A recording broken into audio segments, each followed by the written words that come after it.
Cheating, যা আজকের দিনে খুব কমন একটা ব্যাপার হয়ে দাঁড়িয়েছে। আপনি এটা ভেবে দেখেছেন, যে মানুষটা আজ কাউকে ভালোবাসি বলে দাবি করছে, কাল কিভাবে সে তার পার্টনারের সাথে চিট করতে পারে?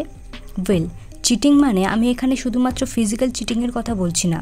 আপনি যদি আপনার সোশ্যাল মিডিয়ার চ্যাট আপনার পার্টনারের থেকে লুকানোর চেষ্টা করেন, সিক্রেটলি কারোর সাথে সেক্সটিং বা চ্যাটিং করেন, কলেজ বা অফিসে পার্টনার ছাড়া অন্য কারোর সাথে ইমোশনাল কানেকশন বিল্ড করে ফেলেন, আপনার এক্সের সাথে ওপেনলি বা সিক্রেটলি যোগাযোগ রাখেন, এই সব কিছুই চিটিংয়ের পর্যায়ে পড়ে। কারণ এগুলো লাভ বা রিলেশনশিপ যে রুলের বেসিসে টিকে থাকে তার এগেনস্টে। ট্রাস্ট, অনেস্টি এবং লয়্যালটি হলো রিলেশনশিপের বেস। আর যখনই আপনি এগুলোর অপোজিটে কিছু করেন, সেটা যতই ছোট হোক না কেন, that will be consider as cheating. So welcome back to my channel.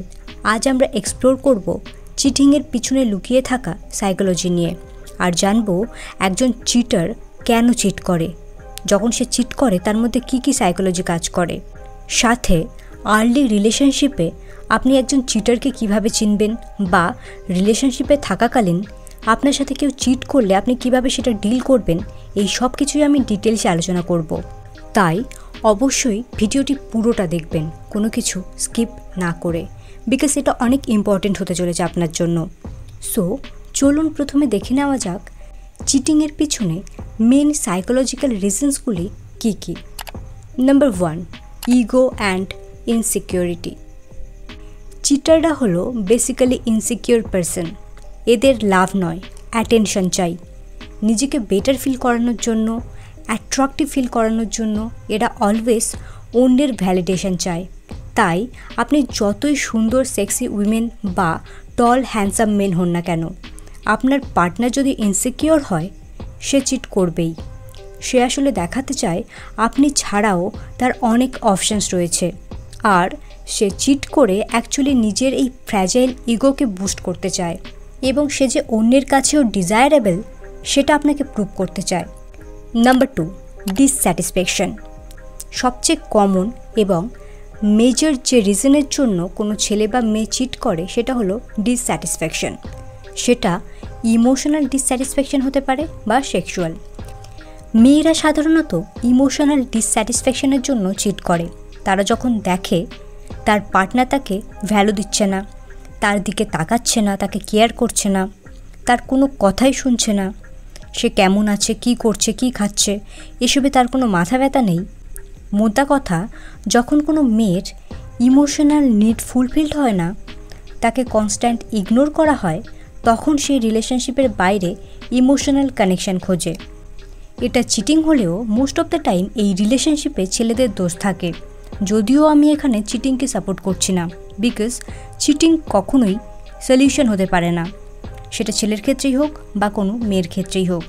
আপনার ইমোশনাল নিড ফুলফিলড না হলে পার্টনারের সাথে খোলাখুলি কথা বলুন। আপনি বলুন আপনি পেনে আছেন, ওয়ার্নিং দিন। এরপরেও যদি কিছু চেঞ্জেস না আসে, রিলেশনশিপ থেকে বেরিয়ে আসুন, নতুন কোনো রিলেশনশিপ স্টার্ট করুন। বাট রিলেশনশিপের থেকে ভিকটিম কার্ড প্লে করে চিট করাটা আনএথিক্যাল। এখন আসা যাক সেক্সুয়াল ডিসস্যাটিসফ্যাকশনের ম্যাটারে। যে কোনো রিলেশনশিপে ইমোশনাল স্যাটিসফ্যাকশনের সাথে সাথে জরুরি সেক্সুয়াল স্যাটিসফ্যাকশন। এটা যখন কোনো কাপলের মধ্যে মিসিং থাকে, তারা কমিউনিকেট করার বদলে বা নিজেদের নিডের ব্যাপারে খোলাখুলি আলোচনা করার বদলে চিটিংকে সলিউশন হিসেবে বেছে নেয়। Number 3, lack of self control.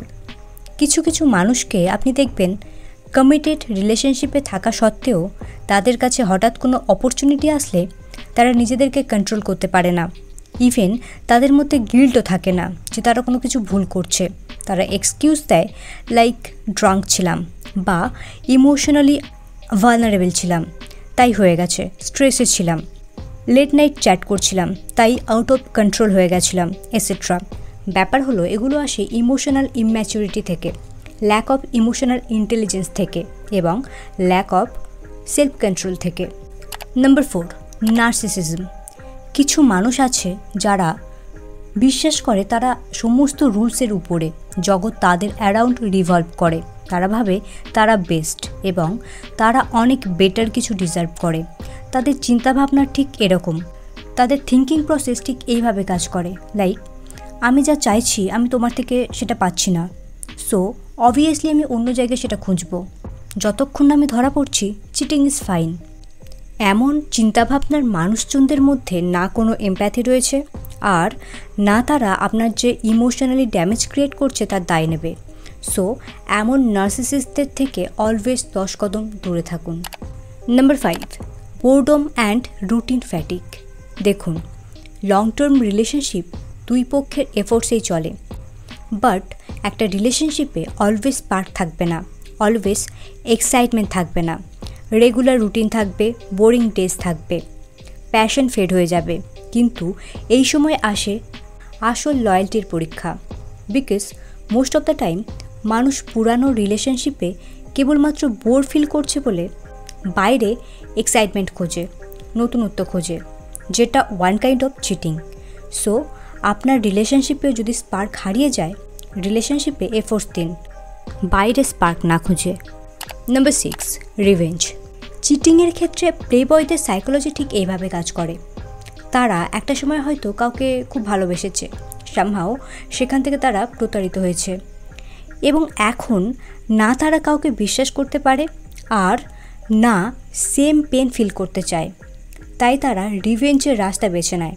তারা ভাবে তাদেরকে যখন চিট করা হয়েছে তারাও সেম অন্যদের সাথে করবে, বা রিলেশনশিপে থাকাকালীন যদি তার পার্টনার তার সাথে চিট করে, সেখান থেকে মুভ অন করার বদলে সেই রিলেশনশিপে থেকে এগেন তার পার্টনারকে চিট করে, বদলা নেয়।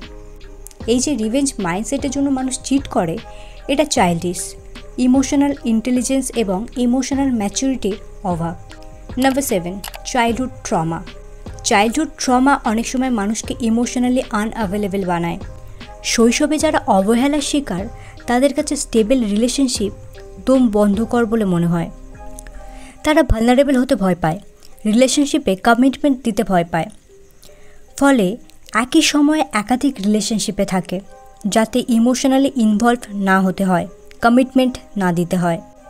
Number 8, cultural and peer influence.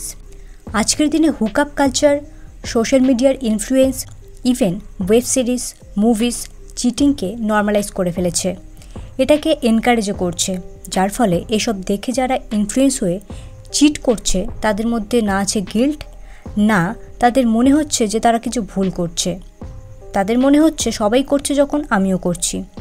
তাই ডেটিংয়ের ক্ষেত্রে একটা কথা প্রচলিত আছে, গার্লফ্রেন্ড বা বয়ফ্রেন্ড কেমন সেটা যদি জানতে চাও তাহলে তাদের ফ্রেন্ড সার্কেলকে দেখো তারা কেমন। এখন কথা বলা যাক আপনি কিভাবে চিটিং ডিল করবেন সেটা নিয়ে। ফার্স্ট অফ অল, আপনাকে যদি কেউ চিট করে আপনাকে বুঝতে হবে এটাতে আপনার কোনো ফল্ট নেই, আপনার মধ্যে কোনো খামতিও নেই। আপনি দুনিয়ার মোস্ট বিউটিফুল উমেন বা মেন হলেও যার রক্তে চিটিং আছে সে আপনার সাথে চিট করবেই। সেখান থেকে আপনার ভ্যালু, আপনার ওর্থ, আপনার বিউটি কোনো কিছুই কমবে না। সো নিজেকে কোয়েশ্চেন্স করবেন না, নিজের বিউটিকে কোয়েশ্চেন্স করবেন না, ভ্যালুকে কোয়েশ্চেন্স করবেন না। সেকেন্ড থিং, সিচুয়েশনটা অ্যাকসেপ্ট করুন, বিকজ লাইফে অ্যাকসেপ্টেন্স অনেক জরুরি। এরপর ফ্যামিলি, ফ্রেন্ডসদের সাথে কথা বলুন, প্রয়োজনে থেরাপির সাহায্য নিন, নিজের লাইফকে নতুন করে সাজান, সেলফ ইমপ্রুভমেন্ট জার্নি স্টার্ট করুন, জিম যান, সেলফ কেয়ার রুটিন ফলো করুন। আই নো এই মুহূর্তে এগুলো অনেক টাফ, বাট ট্রাই তো করুন। থার্ড স্টেপ, এখন দেখুন আপনি আপনার পার্টনারকে ফরগিভ করবেন কি না সেটা একান্ত আপনার পার্সোনাল ম্যাটার। সে কতটা ক্ষমা পাওয়ার যোগ্য, কতটা আপনার ট্রাস্ট ব্রেক করেছে, পুনরায় আপনি তাকে ট্রাস্ট করতে পারবেন কি না সেটা আপনি বুঝতে পারবেন, কোনো থার্ড পার্সন বুঝতে পারবে না, ইভেন আমিও না। তবে যে একবার চিট করে সে বারবার করবে, এটা আমি না, সাইকোলজি বলছে। তাই সেলফ রেসপেক্ট বজায় রেখে রিলেশনশিপ থেকে বেরিয়ে আসা অনেক বেশি সম্মানের। ভিকটিম কার্ড প্লে করে সারা জীবন চিটারের সাথে থাকার থেকে।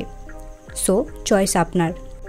ফোর্থ, রিলেশনশিপ চিটিংয়ের পর্যায়ে যাওয়ার আগে বসে নিজেদের নিডস কমিউনিকেট করুন, এফোর্টস দিন ফ্রম বোথ সাইড। ফিফথ, যদি আপনি নিউলি কোনো রিলেশনশিপে আসেন, সেখানে পার্টনার লাভ বম্ব করছে কিনা নাকি সত্যিই আপনাকে ভালোবাসে সেটা দেখার জন্য টকিং স্টেজে যতটা পারেন সময় নিন। রিলেশনশিপের শুরুতেই ইমোশনালি বা ফিজিক্যালি ইন্টিমেট হবেন না। জানুন, চিনুন, মিশুন। অ্যাটলিস্ট 6 মাস বা 1 বছর সময় নিন, তারপর কোনো মেজর ডিসিশন নিন।